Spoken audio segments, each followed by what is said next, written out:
Rain swept across the glass walls of the 45th floor. The steady sound mixing with the hum of computers in the empty office as the digital clock on Claire Evans' desk showed 11:47 p.m. Everyone else in the marketing department had gone home hours ago, leaving her alone high above Chicago as she worked on the Sterling account. A $50 million deal that could decide her future at Whitmore Industries. 3 years of late nights, endless pressure, and constant determination had led her here.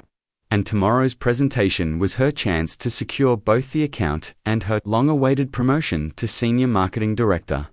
Her fingers moved quickly over the keyboard as she perfected the final slides, aware that Ethan Whitmore, the CEO himself, would be in the room along with the entire board. The soft ding of the elevator broke her focus, and she looked up, startled to see Ethan stepping out.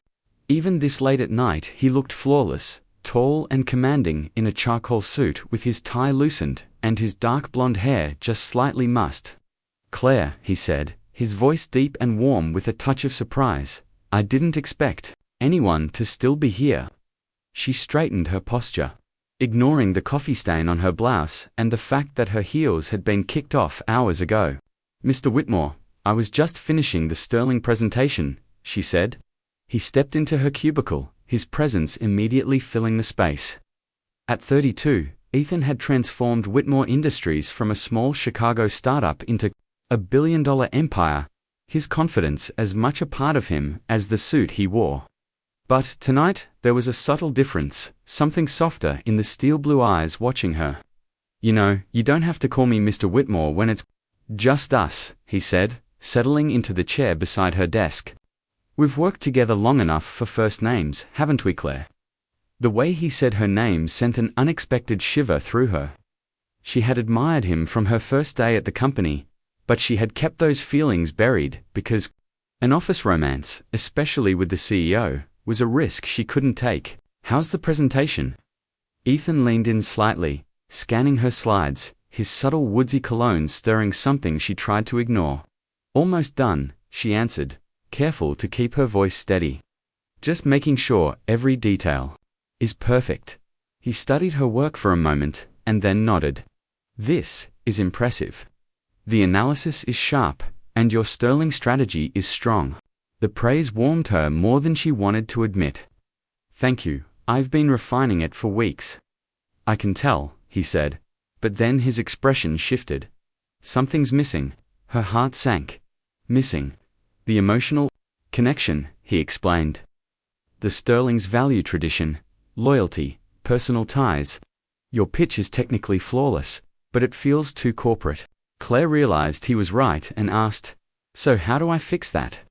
He walked to the window, looking out at the glowing city lights. "Tell me about your family, Claire." The question caught her off guard. "My family?" "Yes, how did your parents meet? What values did they teach you? What traditions shaped you?" Talking about her private life with Ethan felt dangerous, but there was something in his voice that made her hesitate only a moment before she said, "I'm not sure how that's relevant to the presentation." "Because the Sterlings need to see authenticity," he replied, turning back toward her. "They need to feel that we understand loyalty, heritage, and family. They need to see the person behind the pitch." Against her better judgment, Claire began talking. She told him about her parents, how they met in a small Indiana town, how her father worked 2 jobs while her mother cared for her and her younger sister, and how they saved every penny for their daughter's education. Ethan listened closely, asking thoughtful questions, weaving her personal story into the pitch so naturally it felt like it had always been part of it. As the night went on, the atmosphere between them shifted.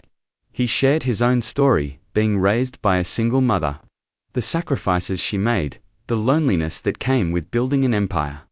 "Sometimes I wonder if it's worth it," he admitted. Quietly, around 2 in the morning as they worked in the conference room surrounded by papers. "You have your employees, your board, your business partners," Claire offered. He gave a humorless laugh. "That's not the same, and you know it." His gaze met hers, steady and searching. "What about you, Claire? What are you sacrificing for your career?" Her mind flashed to her empty apartment, the relationship she had ended for work, and the constant solitude. Everything, she said softly. The silence between them lingered after her quiet admission, stretching in the soft hum of the empty conference room as Ethan's eyes held hers. He reached for a document on the table, and his hand brushed against hers, the simple contact sending a current through her that left her breathless. "Claire," he said softly, and she looked up, caught in a gaze that told her everything she had been trying to ignore for months. The way he looked at her during meetings, the way his attention always lingered on her ideas, the subtle moments, that had felt like something more. "Ethan, we shouldn't," she began, but her voice trailed off as he stepped closer. "Shouldn't what?" he asked, his tone low, almost daring. "Shouldn't acknowledge what's been building between. Shouldn't admit that I think about you far more than I should, that you're the first thing on my mind when I wake up, and the last before I sleep." Her breath caught, her heart racing at the confession. "This is crazy. You're my boss. This could ruin everything." His hand came up, fingers brushing her cheek, his thumb gently tracing along her jaw. "Or it could be the best thing that's ever happened to both of us." Before she could protest, before logic could intervene, his lips were on hers. The kiss began softly, giving her the chance to pull away, but instead, she felt herself leaning in her hands, curling into his shirt as 3 years of restrained attraction came rushing to the surface.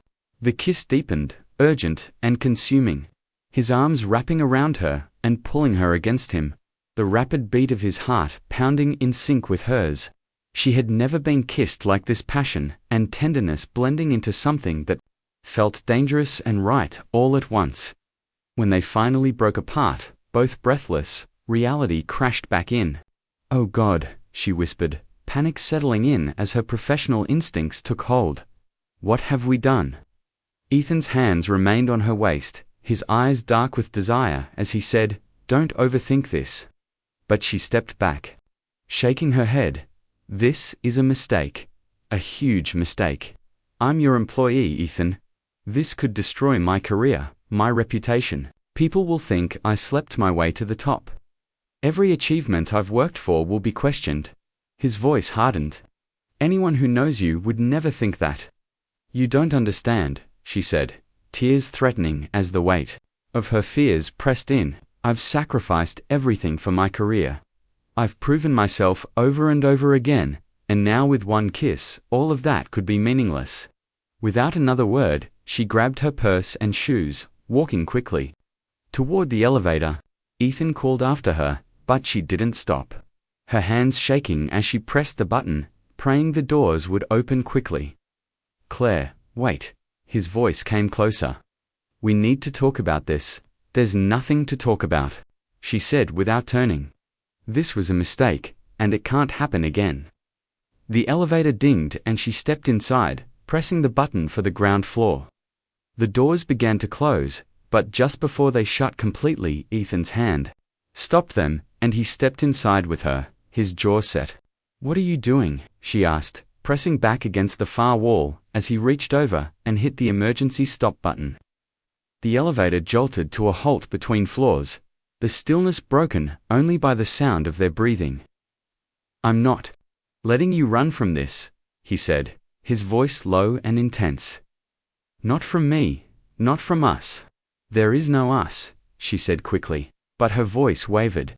He stepped closer, bracing his hands on the wall on either side of her, caging her in without touching her. "Isn't there?" he challenged. "Then explain the way you look at me during meetings. Explain why you stay late every night. Explain that kiss, Claire, because that wasn't one-sided." She couldn't meet his eyes. "It doesn't matter, we can't do this." "Can't or won't?" "Both," she whispered. His hand tilted her chin up, forcing her to meet his gaze.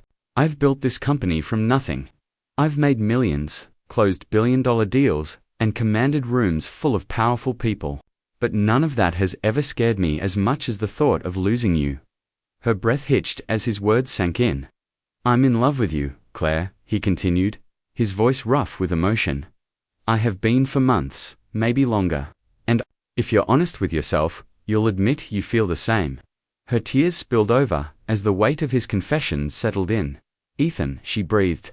He leaned in, his forehead resting against hers. You're mine, Claire, and I'm yours. Everything else we'll figure out together. Suspended between two floors, caught between fear and hope, Claire felt the pull of the biggest risk of her life.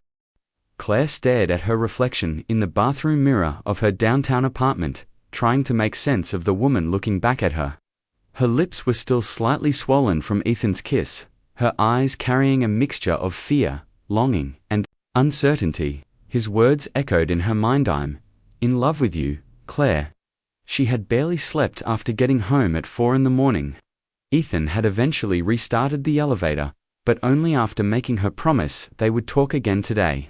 Now, as she applied concealer under her tired eyes and slipped into her most professional navy suit, she wondered how she would face him in the light of day. The sterling presentation was set for 2 p.m, and, despite everything that had happened, it had to be perfect. Her career depended on it, even if her heart was pulling her in a completely different direction. When she arrived at the office, her best friend and fellow marketing executive, Emily Carter, was already waiting by her desk. One look at Claire, and Emily's sharp blue eyes narrowed. You look like you've been hit by a truck, Emily said, handing her a large coffee. Please tell me you at least got some sleep before the big presentation. Claire took the cup with a faint smile, avoiding her friend's gaze. I was here late, finishing the last details. Emily leaned against the desk, unconvinced. How late is late? Claire kept her voice even. Very late. Emily studied her closely, the way only someone who had known her since college could. Okay, spill it. Something happened, and don't even try to tell me this is just presentation. Nerves? Before Claire could answer, the familiar ding of the elevator drew their attention. Ethan stepped out, looking devastating as always in a perfectly tailored charcoal suit. His eyes immediately found Claire's across the office, and even from a distance she felt the intensity of his gaze. Emily followed her line of sight, then whispered, Holy hell, please tell me you didn't. Not now, Claire interrupted quickly, but the heat in her cheeks gave her away. Ethan began walking toward their section of the office, and Claire's pulse raced. She wasn't ready for this, not here, not with Emily watching and the entire department within earshot. Good morning, ladies, Ethan said as he approached, his tone perfectly professional. Claire, I'd like to review the sterling presentation one more time before this afternoon. Could you join me in conference room A in 10 minutes? It wasn't phrased as a request, and they both knew it. Claire managed a composed of course, Mr. Whitmore. His jaw tightened almost imperceptibly at her formal tone, but he simply nodded and walked away. Emily waited until he was out of range before grabbing Claire's arm. Oh my God, tell me you didn't sleep with the CEO. I didn't sleep with him, Claire said quickly, which was technically true. Emily raised a brow, but something happened. Claire looked around to make sure no one was listening, then leaned in. We kissed, and he said, he's in love with me. Emily's mouth fell open. Ethan Whitmore is in love with you. The billionaire bachelor on the cover of Forbes. This is huge. It's exactly the problem, Claire said, gathering her materials. People will think I slept my way to the top. My career will be over. Emily shook her head. Your career will be fine. You're brilliant, everyone knows it. But when was the last time you were happy, Claire? When was the last time you let yourself feel something real instead of just chasing the next promotion? The question lingered in Claire's mind long after Emily returned to her desk. Conference room A was empty when Claire arrived, her presentation materials in hand, her mind still trying to settle after Emily's words. She set up her laptop, forcing her focus onto the slides, but the quiet space felt charged the moment the door opened and Ethan stepped inside. He closed the door, activated the privacy glass, and turned to her without hesitation. We need to talk, he said, his voice low. She kept her eyes on her screen. The presentation can wait 5 minutes, he cut in. His tone was firm, but there was an undercurrent of something almost vulnerable. About last night, Claire, last night was a mistake, she interrupted, still avoiding his eyes. We both know it. He stepped closer, the familiar scent of his cologne clouding her thoughts. Look at me, Claire. Reluctantly, she did, and the intensity in his gaze made her breath catch. Do you regret it? He asked softly.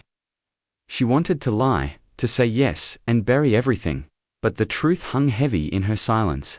Finally, she said, It doesn't matter if I regret it. We can't do this, Ethan. You're the CEO, and I'm still fighting for my career. People will talk. Let them talk, he said fiercely. I don't care what anyone thinks. Well, I do, she countered. I've worked too hard to have it dismissed because of rumors. His expression softened. Is that what you think would happen? I know it's what would happen, she replied. I've seen it before. Women get involved with powerful men and suddenly their accomplishments are discredited. Before he could respond, the door opened without a knock and Rebecca Langford, Senior Vice President of Business Development, walked in, tall, blonde, and polished. She had been rumored for years to have her sights set on Ethan. Ethan, I've been looking for you, she said, with a bright smile that didn't reach her. Then she glanced at Claire with a flicker of condescension. I hope I'm not interrupting anything important. You are, Ethan said coolly. Claire and I were reviewing the sterling presentation. Rebecca's smile tightened. Oh, that's right. The little presentation that's supposed to win us $50 million. How quaint. She turned to Claire, her tone sweet but cutting. I do hope you're feeling confident, dear. It would be such a shame if all your hard work came to nothing. Claire felt the jab but kept her voice even. I'm confident in the presentation. Thank you for your concern. Of course, Rebecca replied, still smiling. I just know how much pressure you're under. If this doesn't go well, it could really impact your chances at that promotion you've been chasing. The subtle threat was clear, her words calculated to rattle Claire before the big moment. Ethan's voice cut through, sharp. Rebecca, was there something you actually needed? Rebecca's attention shifted back to him. Actually, yes. I wanted to discuss the Henderson acquisition over lunch, just the two of us, so we can speak freely. Claire felt an unexpected pang in her chest, but Ethan shook his head. I'm busy today, next week. Rebecca's smile didn't falter, but her eyes hardened. Of course, I'll have my assistant schedule it. She looked back at Claire. Good luck this afternoon, I'm sure you'll do your best. Then she left, the room feeling heavier in her absence. Claire stared down at her hands, her composure cracking. She knows, she said quietly. Knows what? Ethan asked. About last night. She suspects something, and she's warning me off. Ethan stepped closer. Rebecca Langford doesn't run this company. Claire, I do, but she has influence, Claire replied. She has connections, board relationships, everything I don't have. And she doesn't have your brilliance, your integrity, or your heart, Ethan said firmly. She doesn't have the one thing that matters most to me. Hours later, the boardroom was packed for the sterling presentation. Claire stood at the front, her voice steady, her heart pounding. Ethan sat at the head of the table, his expression neutral, but his attention locked on her. She spoke with conviction, weaving personal stories and values into the pitch, just as they had refined the night before. She saw the board leaning in, engaged, listening. When she finished, the room was silent for a beat before breaking into praise.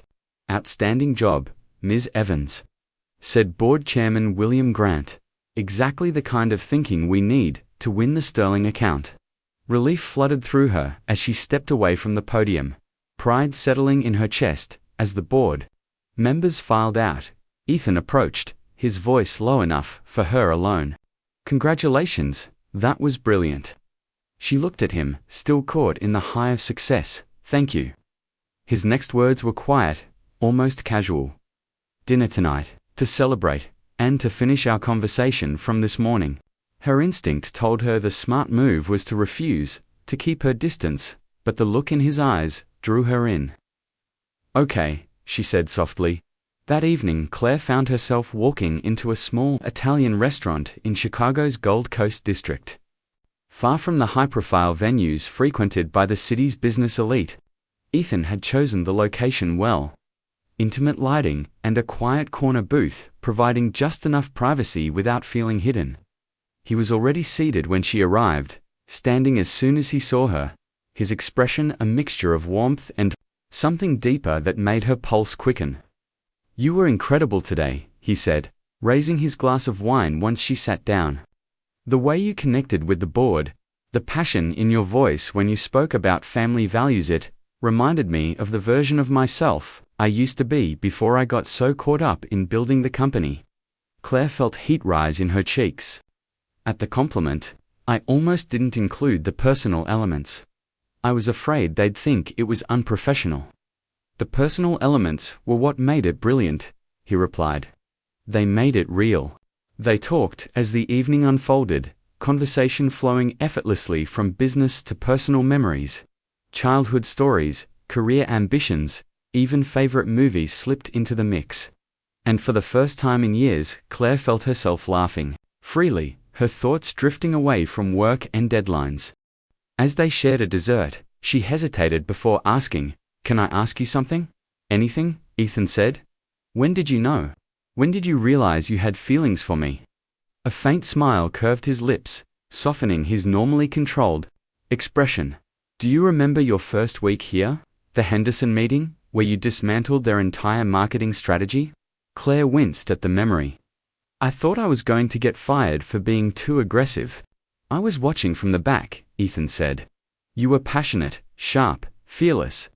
When Jim Henderson tried to dismiss your ideas because you were new, you stood your ground and proved him wrong with facts and data. You didn't look terrified.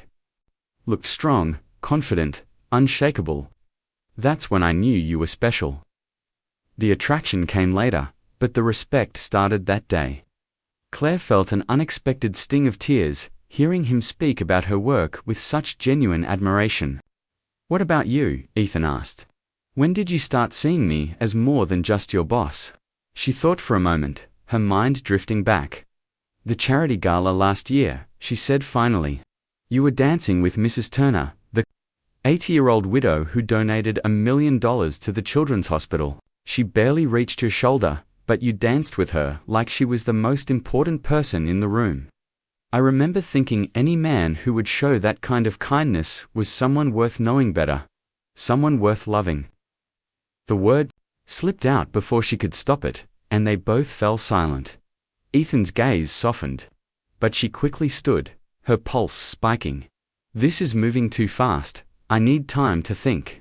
She started to step away, but he caught her hand gently. "Don't run from this again," he said, his voice quiet but certain. "Please." She looked at him, the weight of the moment pressing on her, but she pulled her hand free. "I'm not running," she said, though the words felt like a lie. "I just need space to figure out what I want." The next morning, Claire sat at her desk staring at an email she couldn't quite believe. Despite the flawless presentation, the Sterling family had decided to go with a larger firm that had deeper ties in their target market. Months of work were gone in an instant, and with them, the promotion she had been working toward. Her chest felt tight as the reality sank in, but what unsettled her even more was the whisper of rumors spreading through the office. Emily appeared at her desk, her voice low and careful. "I heard about Sterling. I'm so sorry, Claire." Claire barely looked up, still trying to process it. "The presentation was perfect, Emily. They loved it." "What happened?" Emily hesitated, then spoke more softly. "Sometimes it's not about the presentation. Sometimes it's about connections." Claire's head lifted sharply. "What do you mean?" Emily looked uneasy before continuing. "Rebecca Langford had lunch with Sterling's daughter yesterday. Apparently, they've known each other for years." The implication hit Claire like a blow, but Emily wasn't finished. "There's more. There are rumors going around about you and Ethan." Claire's blood ran cold. "What kind of rumors?" Emily's eyes softened with sympathy. "That the only reason you got the Sterling account was because you're involved with him."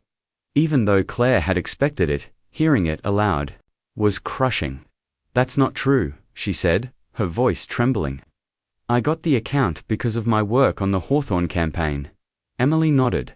"I know that. Ethan knows that. But perception is reality here, And with Sterling gone, people are going to say you weren't qualified in the first place. That afternoon, Claire stood outside Ethan's office, a resignation letter in her hand. His assistant waved her in, and when she stepped inside, his expression shifted instantly from professional focus to concern. "Claire, what's wrong?" She placed the letter on his desk without a word.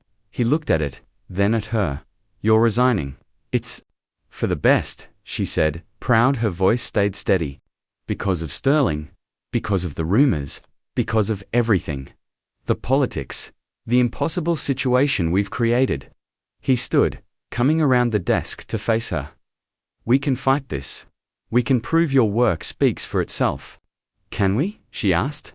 "Or will there always be whispers, questions about how I really earned my success?"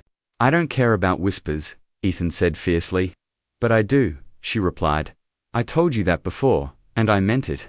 His face hardened, frustration flashing in his eyes. "So that's it? You're going to let Rebecca Langford and a bunch of office gossips destroy what we have?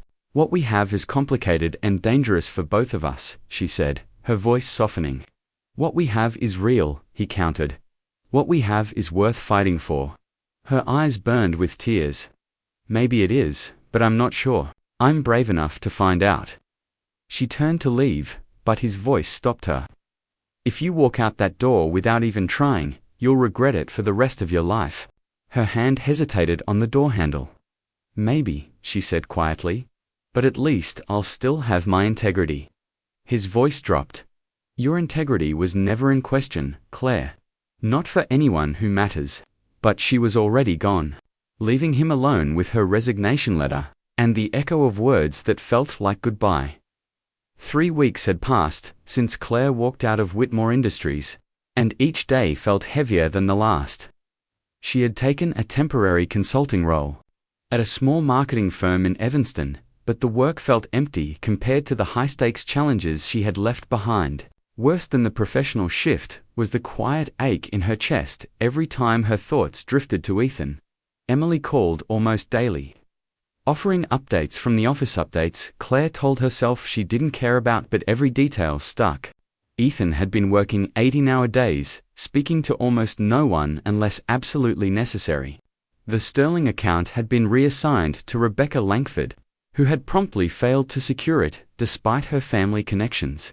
Over coffee, at a small cafe in Lincoln Park, Emily leaned across the table, her voice low. "He's miserable. Claire, more miserable than I've ever seen him. David from finance says he's impossible to work with. He's rejecting every proposal, snapping at people, barely sleeping." Claire stared down at her latte, tracing the rim of the cup with her finger. "That's not my problem anymore, isn't it?" Emily challenged. "Because you're miserable too. When was the last time you smiled? Really smiled? When was the last time you cared about anything you were working on?" Claire shook her head. "I'm fine. You're existing," Emily corrected. "That's not the same thing." Before Claire could respond, Emily's phone buzzed. She read the text, her brows lifting. "It's from David Harrison. He wants to meet with me, says it's about you." Claire's pulse jumped, but she tried to sound unaffected. "I can't imagine what he'd want to discuss." "Only one way to find out," Emily said, grabbing her coat. That evening, Emily showed up at Claire's apartment with a determined look and a bottle of wine. "We need to talk," she said, as she stepped inside. "Emily, I told you I don't want more office gossip. This isn't gossip. This is about Sterling." Claire set down her glass, tension tightening in her chest. "What about it?" Emily's expression hardened. "Rebecca sabotaged you." David confirmed it. "She used her family ties to poison the deal before your presentation even happened." Claire's stomach sank. "How? Her godmother is Margaret Sterling. The night before your pitch, Rebecca called her and said Whitmore Industries was putting an inexperienced woman in charge to make the company look progressive. She painted you as a diversity stunt, and the family was offended enough to look elsewhere." Claire felt a wave of anger, the truth hitting hard even though she had suspected it all along. Emily wasn't finished. "There's more." Ethan found Out yesterday, he confronted Rebecca, and she admitted it. She's been fired, immediately. Claire froze. Fired. Emily nodded. He was furious. Claire. David said he's never seen Ethan that angry. A small part of Claire felt satisfaction at Rebecca's downfall, but it was quickly replaced by the familiar ache. It doesn't change anything, she said quietly. I still resigned. I still walked away. You resigned because of a lie, Emily pressed. Rebecca manipulated the situation to make you look bad. None of it was real. Claire shook her head. The feelings were real. The conflict of interest, the impossible situation, all of it. Emily leaned forward, eyes sharp. Claire, do you love him? The question stopped her cold. She had avoided naming it for weeks, burying herself in work and silence, but now the truth pressed against her ribs. Yes, she whispered finally. Yes, I love him. Emily's expression softened. Then why are you here drinking wine in your apartment at 7 p.m. instead of fighting for him? The annual Whitmore Industries Charity Gala was the highlight of Chicago's social calendar, bringing together the city's most powerful and influential people for an evening of elegance and philanthropy. Claire had attended the past 2 years as part of the company, but this year she was watching from her apartment as local news covered the red carpet arrivals. She almost turned off the television when she saw Ethan step out of a sleek black car, looking devastating in a black tuxedo. His confident demeanor was still there, but to Claire it looked heavier, like he was carrying something just beneath the surface. The reporter's voice cut through the coverage. Whitmore Industries CEO Ethan Whitmore arrived solo this evening. He has been noticeably absent from the social scene in recent weeks, fueling speculation about his personal life. She was about to change the channel when her doorbell rang. A delivery man stood there holding an elegant black dress bag and a small envelope. Claire Evans, he asked. She signed for the package, closing the door with a puzzled expression. Inside the envelope was a note in Ethan's handwriting. You said you needed space to figure out what you want. I'm hoping by now you know what I've known all along: we belong together. The gala has an auction tonight. I'm donating something special, and I need you there to see it. The dress is a gift. No strings attached. Just please come. Signed. Simply, E. Unzipping the dress bag, Claire drew in a sharp breath. It was a stunning midnight blue gown, perfectly sized, its beadwork catching the light like scattered stars. 2 hours later, she was standing at the entrance of the Four Seasons ballroom, her heart pounding. The gown fit like it had been made. For her, her hair swept into an elegant updo that framed the open back of the dress. She felt beautiful, powerful, and absolutely terrified. The ballroom was alive with Chicago's elite, dressed in their finest. Claire scanned the crowd until she found Ethan near the bar, surrounded by board members and potential investors. His gaze found her almost instantly, their eyes locking across the room with an impact that sent a jolt through her. He excused himself from the group, trying to make his way toward her, but was intercepted by well-wishers and handshakes. The auctioneer's voice boomed over the crowd, calling the guests to attention. Ladies and gentlemen, we are ready to begin tonight's charity auction, benefiting the Chicago Children's Hospital. Please bid generously. Claire found a seat near the back, trying to blend into the crowd. The auction moved through the usual high-value items: luxury trips, rare artwork, private dinners with public figures. Then the auctioneer announced, "Our final item tonight is something very special. Mr. Ethan Whitmore has donated a private dinner for 2 at the skydeck of the Willis Tower, complete with champagne service and a personal chef." A murmur of appreciation moved through the crowd, and Mr. Whitmore has asked to say a few words about this particular donation. Claire's heart thudded as Ethan stepped up to the stage. He looked out over the audience, but his eyes found hers almost immediately. 3 weeks ago, he began, his voice carrying clearly through the microphone, I made the biggest mistake of my life. I let the most incredible woman I've ever known walk away because I didn't fight for her the way I should have. The room fell silent. Claire Evans is the most brilliant, talented, and ethical person I know. She's sitting in this room. right now, probably wishing she could disappear because she values her privacy and her professional reputation more than anything. But I'm standing here to tell all of you exactly how she earned her place at Whitmore Industries. His voice grew stronger. In 3 years, she increased our marketing department's success rate by 40%. She personally brought in over $200 million in new business. She's innovative, tireless, and has never once asked for special treatment or recognition. She is successful because she is brilliant, not because of who she loves. The room was captivated, all eyes shifting toward Claire as whispers moved through the crowd. Ethan's gaze never wavered.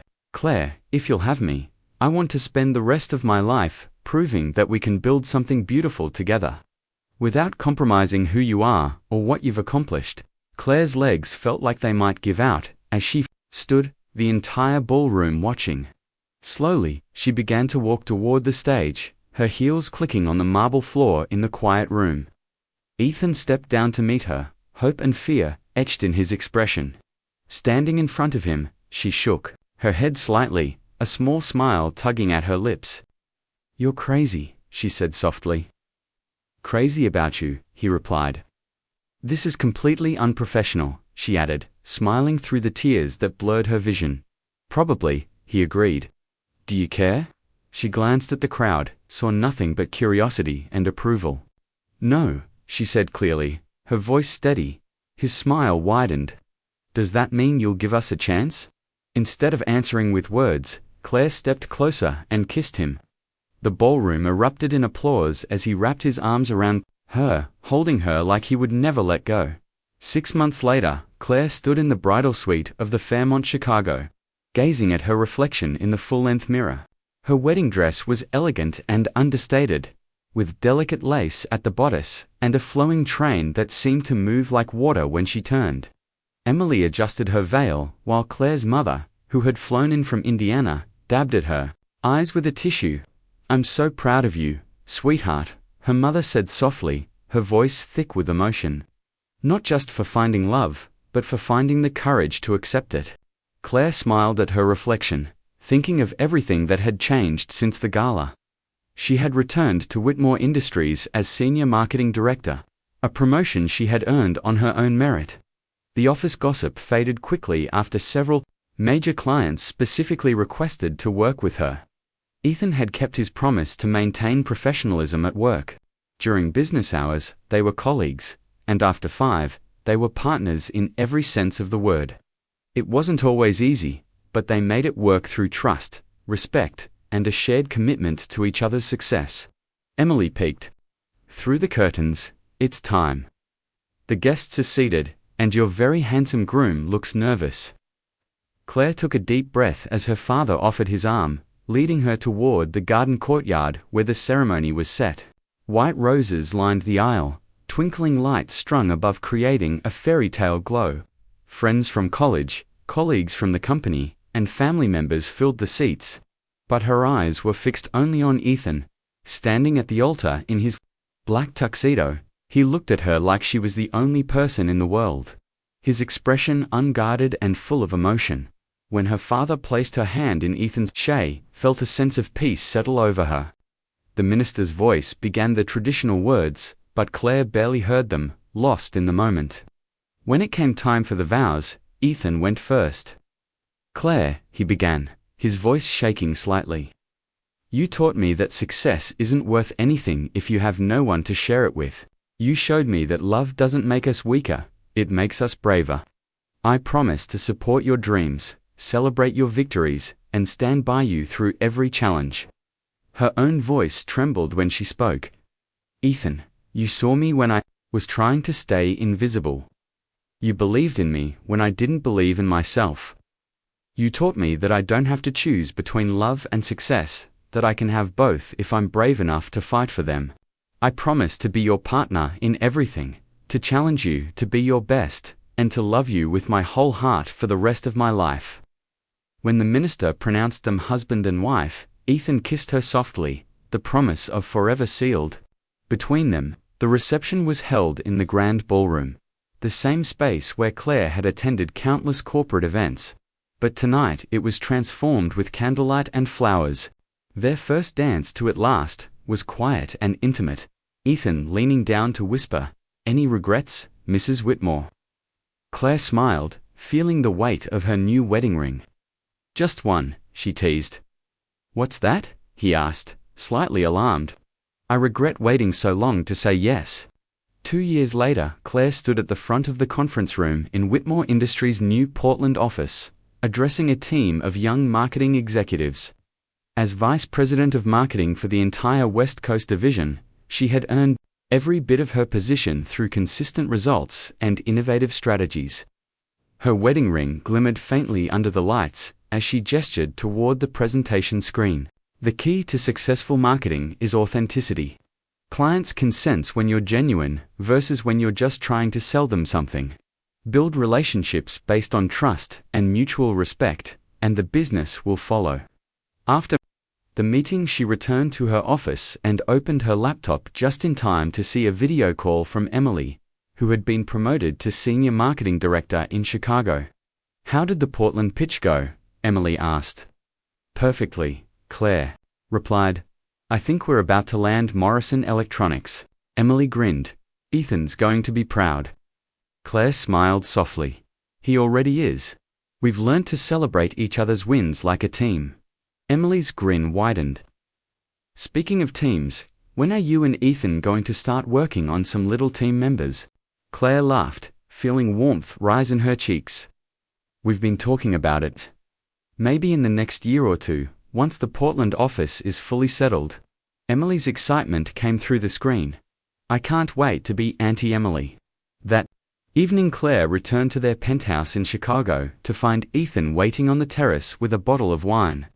The city stretched out before them, the skyline alive with lights. "How was Vancouver?" she asked as she stepped outside. "Sealed the deal," he said with a satisfied smile. Morrison Industries is officially part of the Whitmore Industries family. Claire's brow lifted in surprise. "The same Morrison Electronics I just pitched in Portland." Ethan nodded with a grin. "Congratulations, you just landed your biggest client." Claire laughed, shaking her head. "You could have told me this morning, and ruined the surprise. I wanted to see you earn it, which you absolutely did."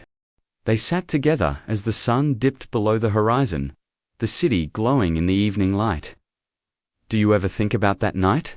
she asked quietly. "The elevator night, when you told me I was yours?" His hand found hers, his thumb brushing her wedding ring, every day. "It was the moment I decided to fight for us instead of just hoping things would work out." She smiled, thinking back to how terrified she had been. "I was scared of losing my independence, scared of what people would think, and now," he asked. Claire looked out at the city, then back at him. "Now, I know the biggest risk would have been not taking the risk at all.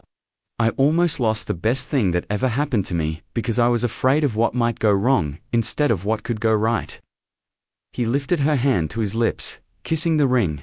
"I love you, Claire Whitmore." "I love you too, Ethan Whitmore," she replied softly. 3 years later, the conference room at Whitmore Industries buzzed with anticipation as Claire, now senior vice president, prepared to announce the company's newest initiative, the Claire Whitmore Foundation. She said to the gathered employees, "Will provide scholarships, internships, and mentorship opportunities for young women entering the business world." Applause erupted, and from the back of the room, Ethan stood watching her with pride shining in his eyes. Their 3-year-old daughter in his arms. Little Ella clapped her tiny hands enthusiastically. "Mummy's talking," she announced loudly, making the room laugh. "Yes, she is," Ethan said softly, kissing his daughter's head. After the event, the three of them walked through the city toward their favorite restaurant, the one that had been part of their story from the start. Ella skipped between them, holding both their hands, waving at everyone who passed. "She has your confidence," Ethan said, glancing at Claire. "And your charm," Claire replied. "She's going to be unstoppable." Ella stopped suddenly, looking up with wide, serious eyes. "Are you happy, Mummy?" Claire knelt to her daughter's level, smoothing her hair. "I'm the happiest I've ever been," "Sweetheart, are you happy?" Ellen nodded firmly. "I'm happy because you and Daddy are happy." Ethan bent down, scooping them both up in his arms, spinning them as their laughter echoed through the street. That evening, in the warm glow of the restaurant, Claire looked around at her family and realized the woman who once almost resigned. Rather than risk, her heart had been replaced by someone stronger, braver, and more certain of what mattered. Outside, the Chicago rain began to fall softly, but inside, surrounded by the people she loved most, Claire knew she was exactly where she was meant to be.